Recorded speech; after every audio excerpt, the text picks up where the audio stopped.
I'm going to pass to Tima Mahmoud, Director of World Beat Congress. Thank you very much, Lucky Man. Thank you all.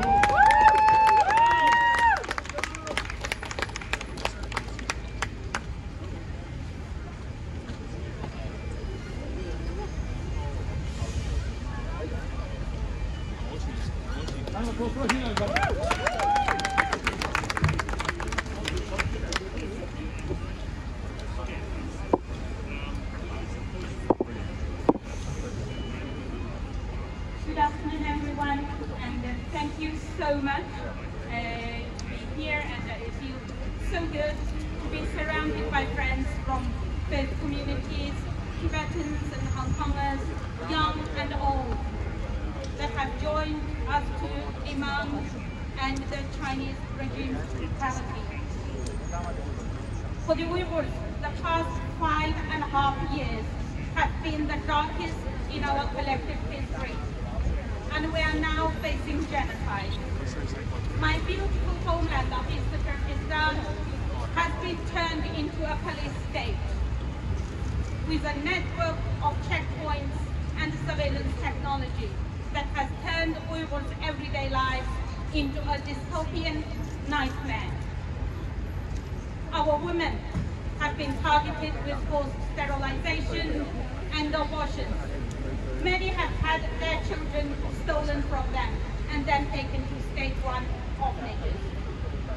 Up to 3 million of my fellow Uyghurs have been placed in concentration camps, where they face forced labor, torture, systematic rape, and even organ harvesting. I, like so many others, have felt this struggle in my own life. I have not been able to visit my family since leaving my homeland in 2000, because I chose to speak out. And in January 2017, I was cut off from them in Thailand.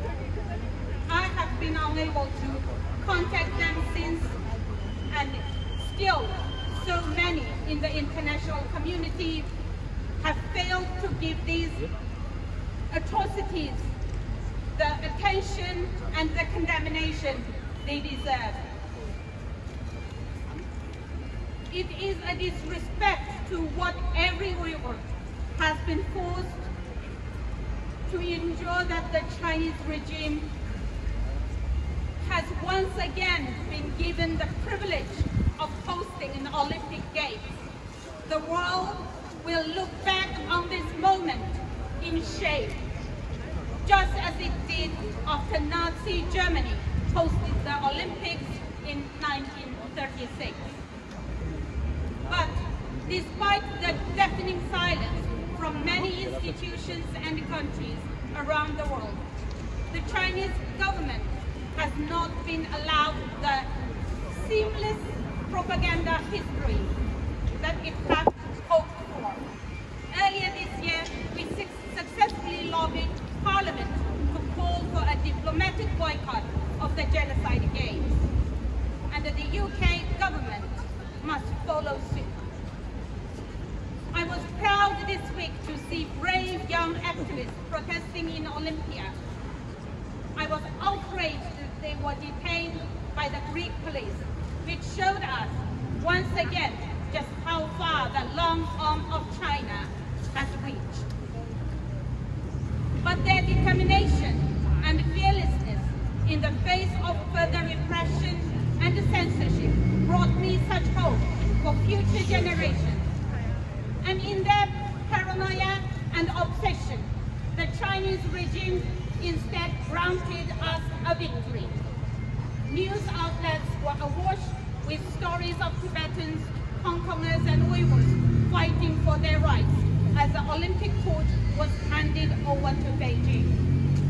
Today, as we stand here in protest, we join the resistance. We are here to tell our own story, and it is one of true unity, not the oppressive false collectivism that the CCP espoused, but a true organic togetherness, one that collaborates each of our community's unique culture, history, and people. But that also sees the power in our shared experience and in standing in solidarity against our common enemy. That is what the Olympics are supposed to represent. And so I feel that today we have achieved our goal to act in the Olympic spirit of shared humanity and reclaim it as our own. Thank you.